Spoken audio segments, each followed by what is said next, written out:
कैसे हैं आप लोग? उम्मीद करते हैं बहुत अच्छे होंगे।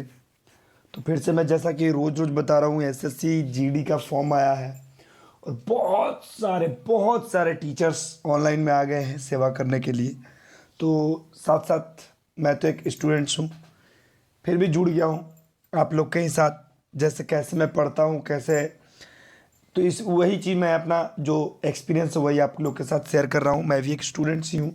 तो दोस्तों, स्वागत है मेरे यूट्यूब चैनल आर्यन कुमार और मैथ मंथन पे। देखिए दोस्तों, एसएससी जीडी में इस बार बहुत पैटर्न चेंज हो गया, ठीक है। तो कुछ नहीं करना, बस मैथ और रीजनिंग अच्छे से पढ़ लो, बस आपका रिजल्ट हो जाएगा। क्यों? क्योंकि हिस्ट्री, इकोनॉमी जो होता है, करंट होता है, उसमें से 5-5, 6-6, 10-10 क्वेश्चन भी रोज याद करोगे ना दोस्तों, तो आपका कोई रिजल्ट रोकेगा नहीं, है ना। उसी में से पूछता है, साइंस थोड़ा सा पूछेगा, इकोनॉमी पूछेगा, हिस्ट्री पूछेगा, ज्योग्राफी पूछेगा, उसी में से मिला जुला के पूछ ले तो बाबू। और हिंदी हिंदी तो सभी लोग जाते हैं, तत्व तत्सम तत्व समास, यही सब संधि विच्छेद करने के लिए आपसे पूछेगा। तो आप लोग को इजी बनाना है क्या, आप लोग को हार्ड क्या हो जाता है, मैथ और रीजनिंग, जो कि आज मैं लेके आ गया हूँ फिर से एसएससी जीडी का मैथ का जो पार्ट है वो 2 लेके आ गया हूँ, ठीक है। चलिए आइए देखते हैं आज का पहला सवाल। गला थोड़ा बजा हुआ है दोस्तों, इसके लिए मैं माफ़ी चाहूँगा। चलिए देखिए जरा सवाल को पढ़िएगा। देखिए आरआरबी एनटीपीसी 2017 में भी ये सवाल पूछा गया था, तो इसको ध्यान रखते हुए हम लोग चलेंगे। क्वेश्चन पढ़िएगा, पहले क्वेश्चन एकदम स्टेप बाय स्टेप समझिएगा।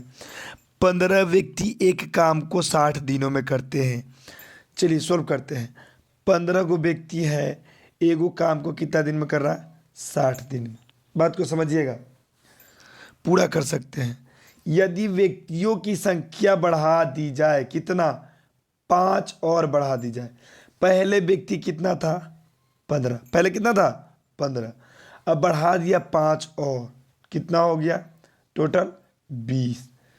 तो काम कितने दिन में पूरा हो जाएगा? तो मान लीजिए काम D2 दिन में पूरा हो जाएगा, है ना। कुछ नहीं दिया हो तो चाहे X2 में X मान लीजिए, कुछ भी मान लीजिए, कटा लीजिए। 20 तियाई 60, 15 तिया 45। ये मत सोचिए कि 45 आंसर हो जाएगा। यहाँ पूछ क्या रहा है? जब 5 और बढ़ा दिया जाएगा तो काम कितने दिन पहले पूरा हो जाएगा, ये पूछ रहा है। समझ रहे बात को? तो पहले पहले काम कितने दिन में हो रहा था? 60 दिनों में। अब काम कितने दिन में हो रहा है? 5 आदमी और बढ़ गया तो अब काम हो रहा है 45 दिनों में। कितना में? 15 45 दिनों में। यानी पहले 60 हो रहा था, अब 45 दिन में हो रहा है। तो बताइए दोस्तों कितने दिन पहले हो रहा है? 60 में से 45 घटा लीजिएगा, आपका आ जाएगा कितना? कहिएगा सर 15 दिन। कितना? 15 दिन। कोई दिक्कत? उम्मीद करते हैं, आशा करते हैं कि आपको यह सवाल बिल्कुल समझ में आ गया होगा दोस्तों। चलिए आगे बढ़ते हैं और आगे क्या कहता है, चलिए आगे बढ़ते हैं। आइए, कहता है किस न्यूनतम संख्या को 2000 में जोड़ देने पर संख्या 19 से पूर्णतः विभाजित हो जाए। हमको सबसे पहले फोकस करना है ये जोड़ जो दिया हुआ है ना इस पे, ठीक है। या जोड़ने और घटाने पर जब भी देगा, जब भी, तो देखिए कैसे बनता है, जरा सा ध्यान से देखिएगा दोस्तों। कुछ भी प्रॉब्लम हो बताइएगा। सबसे पहले कुछ नहीं करेंगे, 2000 जो है ना, इस 2000 को हम 19 से भागा कर लेंगे। चलिए 19 दहा के 190, 10 10, 19 पचे 95, 100 में से 95 गया 5। चलिए बहुत सारे टीचर बोलेंगे शेष वाला जो आता है, ये 5 में हम कितना जोड़ेंगे कि 19 आ जाए? जरा बताइएगा, 5 में हम कितना जोड़ेंगे कि 19 आ जाए? 14। आप ऐसे भी कर सकते हैं 14 यहाँ जोड़ देने पर। तो यहाँ पर 5 में हम शेष में कितना जोड़ दें कि 19 से पूर्णतः क्या हो जाए? विभाजित हो जाए। तो क्या करेंगे? 14। इसका 14 तो आंसर बिल्कुल राइट हो जाएगा। आप अगर नहीं समझिएगा तो डायरेक्ट यहाँ से ये क्या हो जाएगा? घट जाएगा, डायरेक्ट आंसर आ जाएगा 14, ठीक है। अगर ऐसे भी नहीं समझ रहे हैं, जब जोड़ देने पर पूछे तो ये जो शेषफल रहेगा, आखिर हम जोड़े या कितना घटाएं, यानी कितना 19 में से हम घटाएंगे, 5 घटाएंगे तो आ जाएगा तो 14। जोड़ लेंगे तो आपका आ जाएगा शेषफल 5, और 5 घटा लेंगे तो आ जाएगा 14। तो कोई दिक्कत? जी नहीं। उम्मीद करते हैं दोस्तों आपको समझ में आ गया। अगर आपको घटाव पूछे, जब भी पूछे घटाओ 2000 में कितना जोड़ घटाने पर, है ना, घटाने पर, तो आपका आंसर सिर्फ क्या हो जाएगा, ये 5। शेषफल क्या हो जाएगा, 5। कितना घटाने पर, 5। अगर हम इसमें घटा देंगे तो हो जाएगा 1995। और 1995 से 1900 पूरा का पूरा क्या हो जाता, पूर्ण विभाजित हो जाता है। तो कोई दिक्कत, उम्मीद करते हैं आपको समझ में आ गया होगा प्यारे बच्चों। आइए बच्चों, क्या भाइयों, क्वेश्चन नंबर 3। ये देखिए, सभी क्वेश्चन मैं बोल रहा हूँ ना, सभी क्वेश्चन हम पूछे गए लेंगे, पूछे गया सवाल जो बार बार, देखिए 16 में भी पूछा, 17 में भी पूछा है। तो इसको ध्यान में रखते हुए हम लोग चलेंगे दोस्तों। ये मत सोचना कि 16-17 में पूछा तब बाहरे 22-23 में नहीं पूछेगा, एकदम पूछेगा, ध्यान रखिएगा, ठीक है।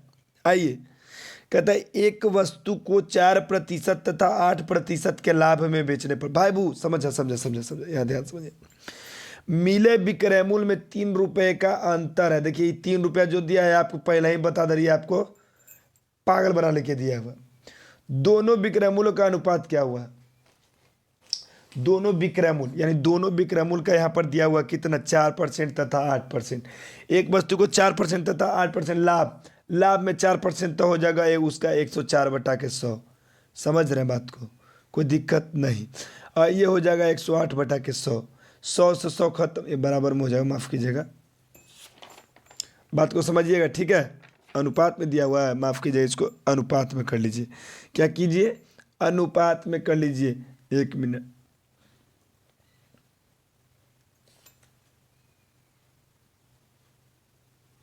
इसको अनुपात में दिया हुआ है, ठीक है, कटा लीजिए। चलिए अब इसको छोटा कर लीजिए, 26 चौक चौलोतल से और 27 चौकट होतल से। रेशियो में कितना आया, 26:27। किस ऑप्शन में है, ऑप्शन नंबर सी में। तो यहाँ पे अगर पूछता दोस्तों,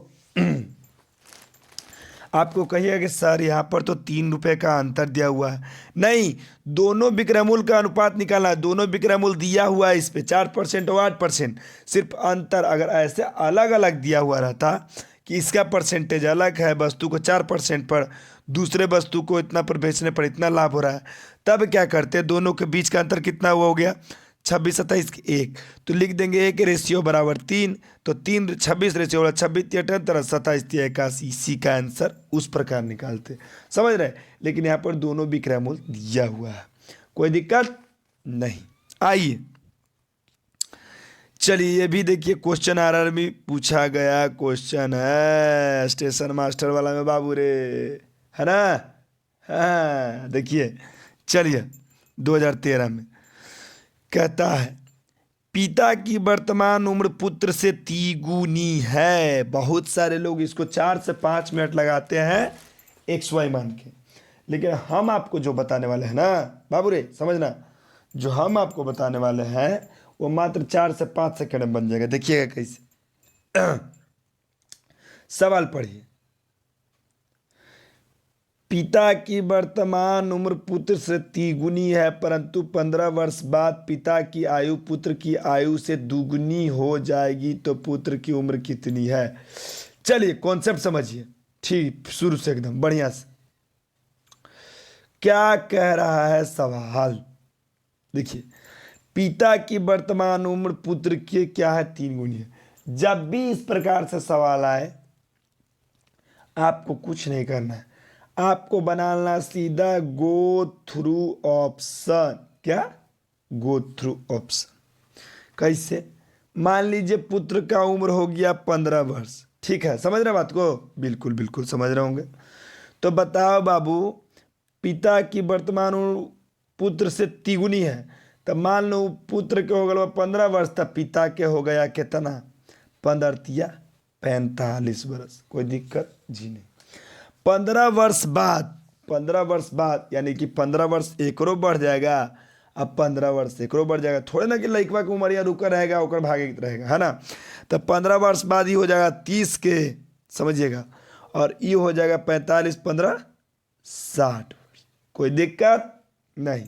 हाँ, तो 15 वर्ष बाद पिता की आयु पुत्र की आयु से दुगनी हो जाएगी। देखो तो पुत्र की आयु से दुगनी पिता की हो रहा है, तो क्या 30 का दुगना 60 होता है? कहिएगा यस सर, 30 का दुगना होता है 60। तो बताइए दोस्तों, ऑप्शन नंबर ए से बिल्कुल सेटिस्फेक्शन मिल गया? बिल्कुल मिल गया। तो आपको ऑप्शन नंबर ए क्या हो जाएगा? बिल्कुल सही हो जाएगा। आशा करते हैं, उम्मीद करते हैं आपको समझ में आ गया होगा, और कहीं से कोई तकलीफ हुई होगी या हो रहा हो तो आप कमेंट बॉक्स में एक बार ज़रूर बता दीजिए। तो चलिए दोस्तों, आज के लिए इतना ही। कल फिर मिलते हैं नए एनर्जी रीजनिंग के साथ। जय हिंद।